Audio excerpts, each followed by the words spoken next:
एक लंबे इंतजार के बाद अब फाइनली अमेरिका और सऊदी अरबिया के बीच एक बड़ी डील होने जा रही है। एक ऐसा बड़ा समझौता कि जो मिडिल ईस्ट के पूरे नक्शे को बदल कर रख देगा। दूसरी भाषा में कहूँ तो मुस्लिम दुनिया के पूरे नक्शे और पूरी राजनीति को बदल कर रख देगा। और ऐसा मैं अपनी तरफ से नहीं कह रहा हूँ, बल्कि ये कहना है जियोपॉलिटिक्स के एक्सपर्ट्स का या फिर खुद ऑफिशियल्स का भी। अब ये डील क्या है ये तो हम समझेंगे ही, मगर उससे पहले मैं आपको याद दिलाना चाहता हूँ कि अगर आपको याद हो, एक लंबे वक्त पहले भी इस तरह की खबरें आई थीं कि अमेरिका और सऊदी अरबिया के बीच एक बड़ी डील कंप्लीट होने जा रही है। इस डील में सऊदी अरबिया की तरफ से भी अमेरिका से कुछ डिमांड थी और अमेरिका की तरफ से भी सऊदी अरबिया से कुछ डिमांड्स की गई थी। और उसी डिमांड में अमेरिका ये भी चाहता था कि सऊदी अरबिया इज़राइल के साथ रिश्ते नॉर्मल कर ले, यानी उसको मान्यता दे दे एक देश के तौर पर, और इन दोनों के बीच नॉर्मलाइजेशन हो जाए। ये डील बिल्कुल अपने आखिरी पड़ाव पर थी। तभी हमास की तरफ से इज़राइल के ऊपर अटैक हुआ और उस अटैक के बाद उस जंग का आगाज़ हुआ कि जो अभी तक भी ख़त्म नहीं हो पाई है। और उसी जंग की वजह से ही वो डील कि जो बिल्कुल अपने आखिरी स्टेज पर थी, कंप्लीट होने वाली थी सऊदी अरबिया और अमेरिका के बीच, वो पूरी तरीके से ठंडे बस्ते में चली गई। तब से लेकर अब तक उसका कोई भी जिक्र नहीं हो रहा था। लेकिन अभी एक दो दिन से लगातार उस डील की खबरें फिर से एक बार अखबारों में छाई हुई हैं। अलग अलग मीडिया रिपोर्ट्स में उसको कवर किया जा रहा है।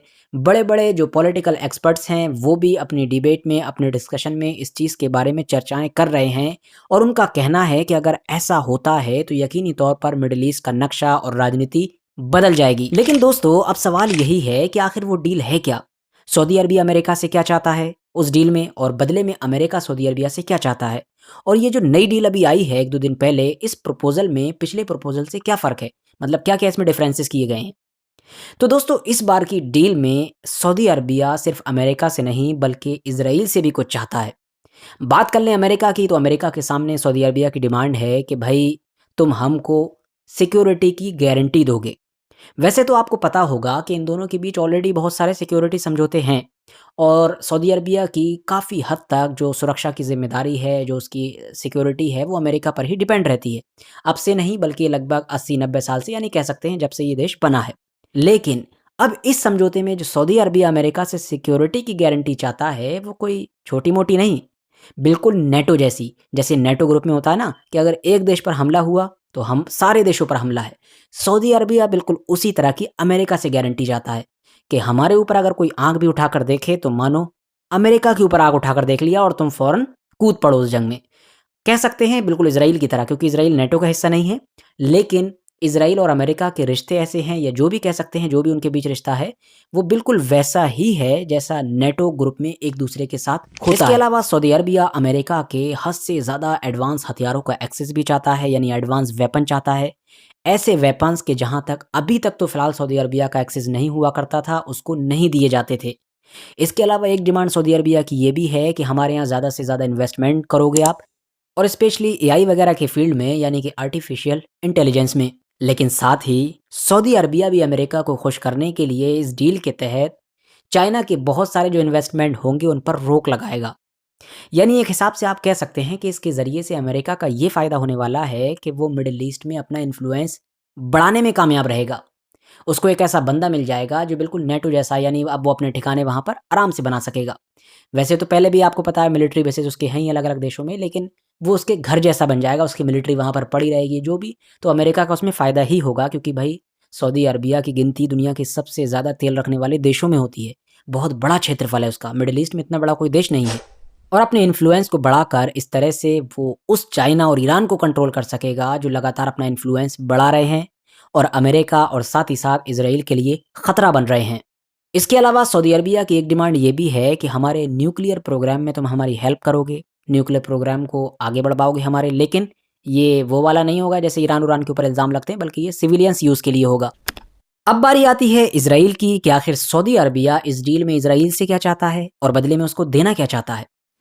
तो पहली चीज़ तो वो ये चाहता है कि ये जो जंग चल रही है इसको पूरी तरीके से ख़त्म किया जाए। रफ़ा वगैरह पर जो अटैक करने का और जो ग्राउंड इन्वेजन करने का प्लान है उस सबको रद्द कर दिया जाए, जंग ही ख़त्म कर दी जाए। और दूसरी जो डिमांड है जो पहले भी उसकी हुआ करती थी पिछली डील में भी, वो डिमांड ये है कि टू स्टेट सॉल्यूशन की तरफ कदम बढ़ाया जाए, यानी फ़िलिस्तीन को भी एक स्टेट का, एक देश का दर्जा दिया जाए। बदले में सऊदी अरबिया इज़राइल को मान्यता देगा, यानी कि उसके साथ अपने रिश्तों को नॉर्मल कर लेगा, नॉर्मलाइज़ेशन कर लेगा। अब आप लोग मुझे बताइए, आपको क्या लगता है, क्या ये डील कामयाब हो पाएगी? क्या इज़राइल इन शर्तों को मानेगा? यकीनी तौर पर आप में से ज़्यादातर लोगों का जवाब यही होगा कि इज़राइल नहीं मानने वाला है। टू स्टेट सॉल्यूशन की तो बात बिल्कुल भी नहीं मानेगा, जैसा कि उसका रवैया चल रहा है पिछले कुछ वक़्त से। इवन रिपोर्ट्स क्लियरली बताती हैं कि अभी 3-4 महीने पहले ही अमेरिका के एंटनी ब्लिंकन जब इज़राइल गए थे, तो उन्होंने नेतन्याहू के सामने सऊदी अरबिया का ये प्रपोज़ल रखा था। क्योंकि मैंने आपको पहले ही बताया, ये डील के बारे में पहले से ही बात चल रही थी। तो जब ये प्रपोज़ल रखा गया, तो नेतन्याहू ने टू स्टेट सॉल्यूशन वाली बात सुनकर इसको फ़ौरन रिजेक्ट कर दिया। क्योंकि पहली चीज़ तो यही है कि नेतन्याहू खुद नहीं मानेगा, और दूसरी बात ये है कि नेतन्याहू ऐसी कंडीशन में है कि अगर उस इंसान का मन बदल भी जाए, या प्रेशर में आकर उसको ये फैसला लेना भी पड़ जाए कि हाँ चलो, अमेरिका कह रहा है, हम मान लेते हैं, टू स्टेट सॉल्यूशन की बात कर लेते हैं, लेकिन तब भी वो बंदा नहीं कर सकता, यानी अगर उसका खुद का भी मन चाहे। क्यों? क्योंकि इस वक्त जिन कट्टर पार्टीज के साथ, जिन कट्टर नेताओं के साथ नेतन्याहू की कुर्सी बनी हुई है, गवर्नमेंट बनी हुई है, वो दरअसल इतने ज़्यादा कट्टर हैं, वो तो कभी भी फ़िलिस्तीन की सपोर्ट में, फ़िलिस्तीन के हक़ में कोई बात सुनते ही नहीं हैं। उन्होंने तो डायरेक्ट नेतन्याहू को कई बार धमकी दे रखी है कि अगर इस तरह की कोई भी चीज़ करने की कोशिश की, तो समझ लो तुम्हारी गवर्नमेंट फ़ौरन गिरा दी जाएगी। इवन वो लोग तो रफ़ा तक पर धमकी देते हैं कि अगर रफ़ा पर तुमने हमला नहीं किया और हमास के साथ तुमने डील कर ली, डील के तहत अपने हॉस्टेज को छुड़वा लिया, तब भी हम जो हैं तुम्हारी गवर्नमेंट गिरा देंगे। सोच लो, जो जो लोग गाज़ा वॉर के बारे में ऐसे स्टेटमेंट देते हैं, वो फ़िलिस्तीन को एक स्टेट का दर्जा देने के लिए राज़ी हो जाएँगे? बिल्कुल नहीं होंगे। लेकिन फिर आप लोग सोच रहे होंगे कि जब सब कुछ पहले से क्लियर है, तो मैं आपको बता क्यों रहा हूँ? क्या टाइम बर्बाद कर रहा हूँ? नहीं दोस्तों, इस बार की ये जो डील है, उसमें कुछ चेंजेस की गई हैं, और इसीलिए दुनिया भर का मीडिया इसको कवर कर रहा है, और इसीलिए ही मैं ये वीडियो आप लोगों के लिए बना रहा हूँ। इस बार की डील के लिए ये जो प्रपोज़ल लाया गया है, इसमें इज़राइल को एक्सक्लूड किया गया है।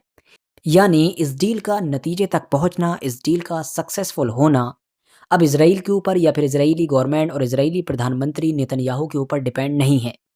बल्कि ये तय पाया गया है कि पहले अपनी-अपनी शर्तों के हिसाब से सऊदी अरबिया और अमेरिका डील कंप्लीट करेंगे, यानी डील कर लेंगे। उसके बाद इस डील को आगे बढ़ाया जाएगा इज़राइल की तरफ, और इज़राइल को 2 ऑप्शन दिए जाएँगे, 2 चॉइसेस दी जाएँगी।